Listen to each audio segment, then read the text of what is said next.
What's up, nerds and nerdettes and wee little nerdlings all? It's your buddy Big Johnny G, the Two Gun Pixie presents Legendary Gaming.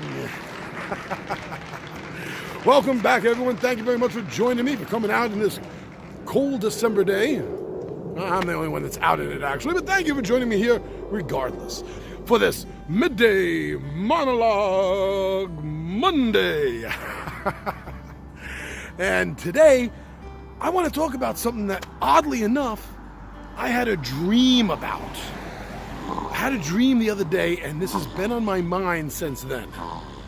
So I have this idea that I want to throw out there. And I want to see if anyone, thinks it's an interesting idea or a good idea. Or maybe I'm missing something and this was already available and I haven't found it yet. I had this dream that I'm going to explain to you that's about a board game that, as far as I know, does not exist. Maybe I just play too many board games. Maybe I go on too many tabletop adventures, and that's why, even in my dreams, I can't stop. Have you ever had a dream about a game? This is the first time I remember this ever occurring, ever happening to me. So it kind of stands out. A little bit. But I think if I pull these ideas together, I think, with a little help from all of you perhaps, we could actually have the seed of a pretty interesting board game. Wow! Well, I've teased you all long enough. Now, before I sign off on the intro, let me just say thank you. Thank you to everyone that's subscribed to Two Gun Pixie, as well as everyone that's gone over to our Facebook, Instagram, and Twitter and checked out what we're dropping over there. And we have a Zazzle store with merch. Thank you all for going and checking it out. I've noticed some more sales again. Excellent. But even if you're not buying anything, it's really nice that you spend the time to go see what we got. Thank you so much. Anyway, I think it's about time. Let me gather my thoughts, sit down, and explain to you this dream that I had, and see if we can make something out of it. All right, everyone. I'll see you all down at the bench.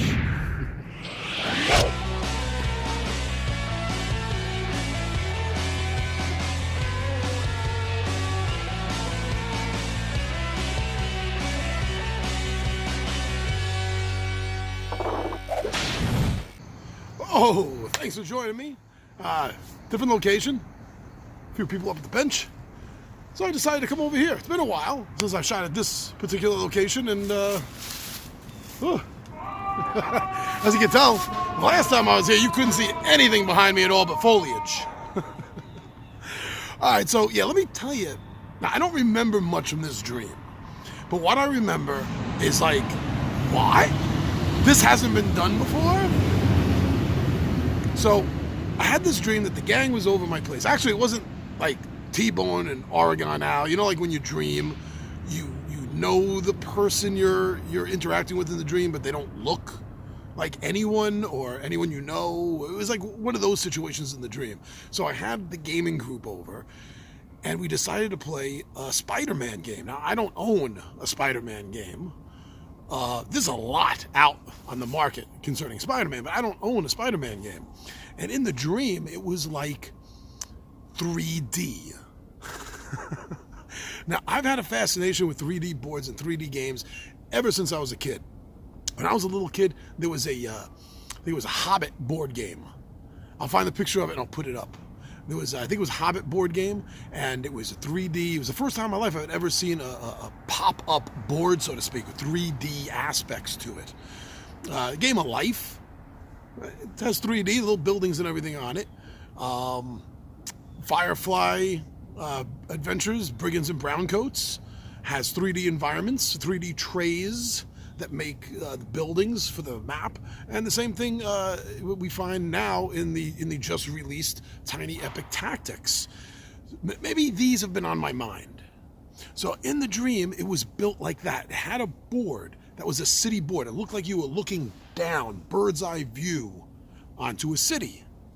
And then there was multiple boxes that you could stack to make, just like Firefly or Tiny Epic, you could make a little stand, but then you could put other building parts on top of it and make like little skyscrapers. And that looked so cool. Now, the other thing I remember in the dream is that there was a Spider-Man figure, and it stuck to the side of these buildings. Like, I mean, I don't remember this in the dream, but it stuck to it like Velcro or like a color form. But it was a miniature. Regular standard size miniature.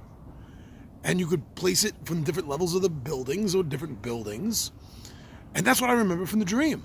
And I was like, wow.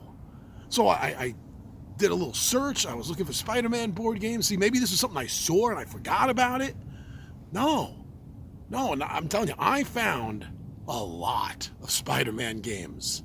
Some of them don't even make sense, to tell you the truth. Spider-Man Kerplunk. Now, I liked Kerplunk when I was a kid. I enjoyed playing it, but thematically speaking, Spider-Man? Kerplunk? And there was one of those tic-tac-toe games, where you toss the sack. Why is that Spider-Man? It makes no sense. It's Spider-Man Yahtzee. So you're rolling the dice in a giant Spider-Man head. It makes no sense. But I couldn't find any Spider-Man. Well, there was one. There was a Green Goblin game that I saw that has one little building on the board, and that's it. So I don't know what the capacity of that is. I don't know what the purpose of that is. But it wasn't like what I was dreaming. Multiple little boxes, like one box, 2, 3 boxes, another box to make these buildings. And Spider-Man stuck to it. Whoa.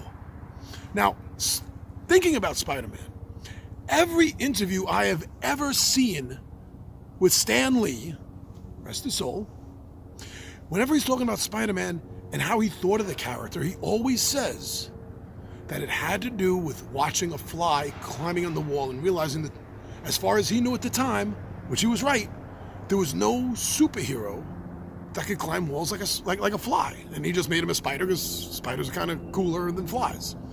Anyway, Spider-Man did have a villain in the early days, Flyman. But anyway, I'm getting off topic. But no, Stan Lee himself said that the reason he thought of Spider-Man was because no superhero at that point had the ability to walk up and down walls and ceilings. So why isn't that a game?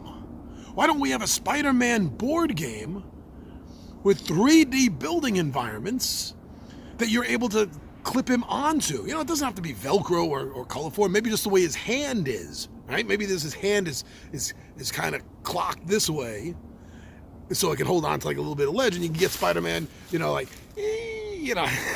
the ledge or something, like he's shooting a web.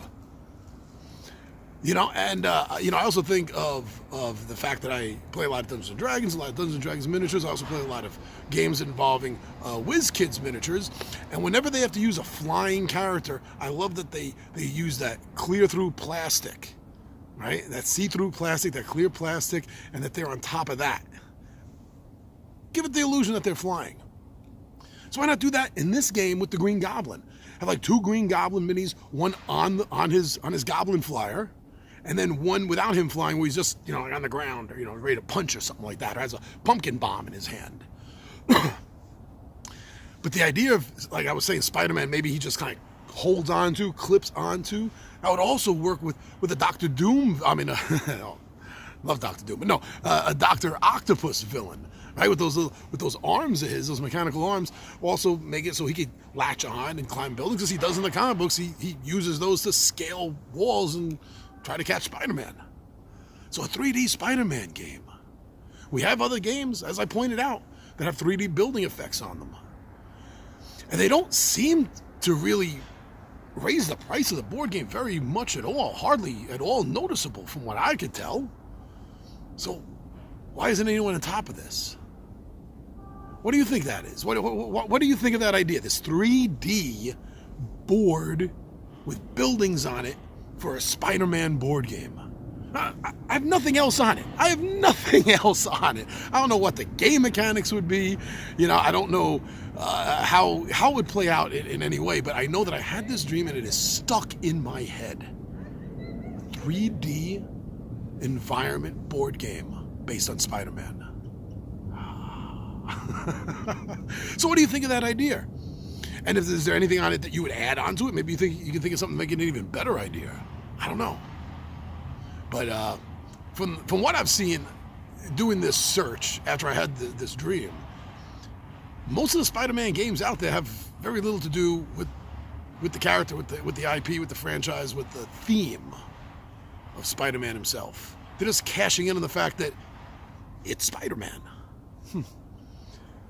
Well, whether it's a 3D board game or not, I am now very interested, and I wasn't before this. Not that it was always neutral. I had no thought either way before this, but now that I've had the dream, I definitely want to see a thematically responsible Spider-Man board game. All right, let me know what you think about my ramblings, and thank you very much for joining me, and I'll see you again, same Pixie time, same Pixie channel. Well, not always the same time every day, but you get the idea. I'll see you tomorrow, my friends. I'm your buddy Big Johnny G, and I am out of here.